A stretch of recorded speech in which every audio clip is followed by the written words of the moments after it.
नमस्ते बच्चों। आज का हमारा पाठ जो है बहुत ही सीख भरा है। आपने नाम पढ़ा पाठ का? जी हाँ, प्लास्टिक प्रदूषण। मतलब हम प्लास्टिक की चीजें इस्तेमाल कर करके धरती के लिए जो गंदगी फैला रहे हैं ना, उसके बारे में बात की जा रही है। देखिए, जो सामने चित्र है मेरे, इसे आपने देखा था ना? यहाँ पर भैंस मर गई है। डॉक्टर का कहना है कि इसकी मृत्यु कूड़े कचरे में पड़ी पॉलिथीन की थैलियां खाने से हुई है। आखिर इसके लिए जिम्मेदार कौन है? हम और आप। हम लोग बाजार से पॉलिथीन में सामान लाते हैं और फिर सामान निकलकर पॉलिथीन में खाने पीने की कोई खराब या बची खुची चीज डालकर इधर उधर फेंक देते हैं। जानवर खाने के साथ इस पॉलिथीन को भी खा जाते हैं और इसका भयानक परिणाम ये होता है कि उन्हें अपनी जान तक गंवानी पड़ती है। सच में बच्चों, आप लोगों को प्लास्टिक बैग्स कितने अच्छे लगते हैं ना?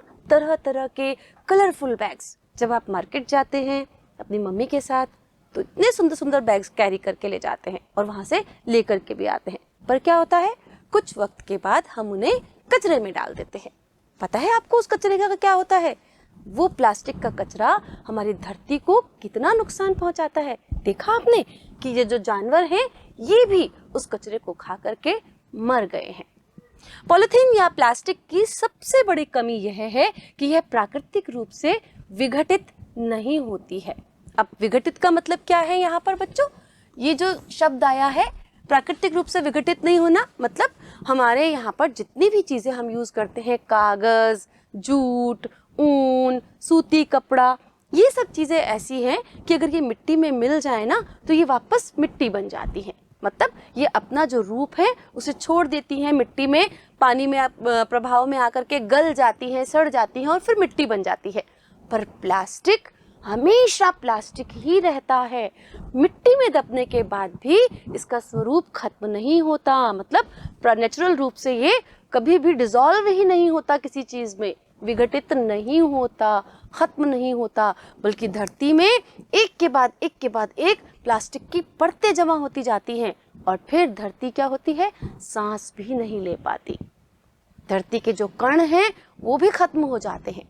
अभी हाल में पॉलिथीन पर लगा प्रतिबंध एक सराहनीय कदम है। प्रतिबंध का मतलब है रोक। हमारी सरकार के द्वारा पॉलिथीन की थैलियां या प्लास्टिक की जो थैलियां है ना बच्चों, उसके इस्तेमाल पर रोक लगा दी गई है। कोई भी दुकानदार या कोई भी खरीदार अगर प्लास्टिक की थैली का प्रयोग करते हुए देखा गया तो उसे जुर्माना भरना पड़ता है। तो कह रहे हैं कि ये बहुत ही सराहनीय है, मतलब एक ऐसा कदम है जिसकी बहुत सराहना, प्रशंसा की जानी चाहिए। आइए अब प्लास्टिक की बात करें। पीतल, तांबा जैसी धातुओं के दाम इतने ऊंचे हैं कि उनसे बने सामान को हर वर्ग के लोग नहीं खरीद पाते। बहुत सी बच्चों चीजें ऐसी होती हैं सामान्य दैनिक जीवन की उपयोग करने की, जो कोई पीतल की होती है, कोई तांबे की होती है, कोई लोहे की होती है, पर ये जो मेटल है, ये जो धातु है, ये बहुत महंगी होती है। तो सभी लोग इन मेटल्स की चीजें नहीं खरीद सकते।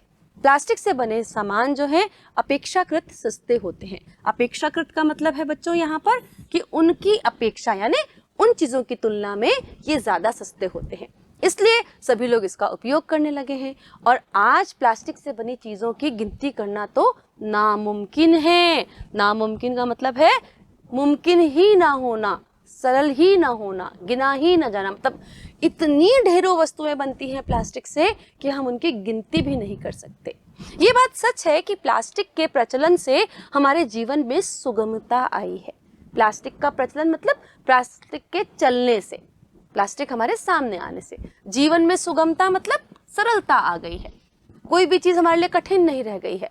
लेकिन इसके दोषों को भी नकारा नहीं जा सकता। मतलब इसके जो दोष हैं उन्हें हम अपने दिमाग से नहीं हटा सकते हैं।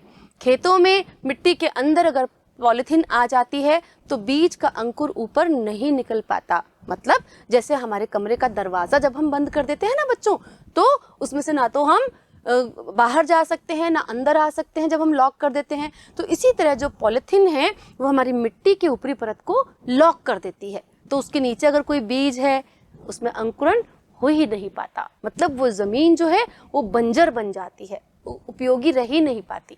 यदि समय रहते हम इस समस्या के प्रति सचेत नहीं होंगे, सावधान नहीं होंगे, इसके बारे में सोचेंगे नहीं, तो हमारा ही जीवन खतरे में पड़ जाएगा, क्योंकि संतुलित व स्वच्छ वातावरण में ही मानव जीवन का विकास संभव है ना। जब तक हम स्वच्छ वातावरण में सांस नहीं लेंगे, संतुलित भोजन नहीं खाएंगे, तब तक हम स्वस्थ खुद भी नहीं रह सकते। हमारे पशु पक्षी समस्त प्राणी जगत जो है वो इस पॉलिथीन से बहुत दुखी है बच्चों। तो आपका भी ये फर्ज बनता है कि आप इस पॉलिथीन को कम से कम यूज करें, और करें ही ना।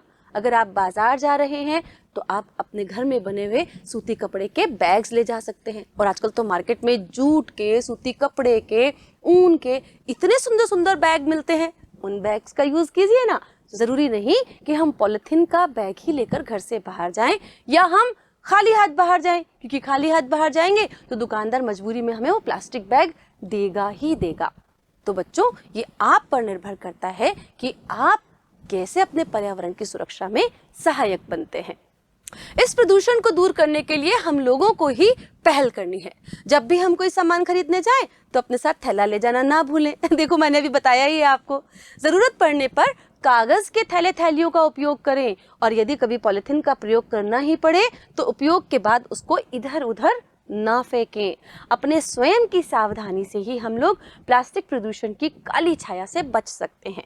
पॉलिथीन नहीं है कोई सुख सुविधा का नाम, क्षण भर का आराम, पर आगे मिले दुखद परिणाम। सच में बच्चों, ये पॉलिथीन हमारे स्वास्थ्य के लिए बहुत हानिकारक है, जबकि कपड़े के बने थैले या कागज के बने थैलों में जो वस्तुएं हैं वो भी काफी लंबे समय तक ताजगी से भरी रहती हैं। तो हम क्या संकल्प लेते हैं बच्चों, हम क्या दृढ़ निश्चय लेते हैं कि हम आज के बाद कभी भी पॉलिथीन का यूज नहीं करेंगे, पॉलिथीन का इस्तेमाल नहीं करेंगे।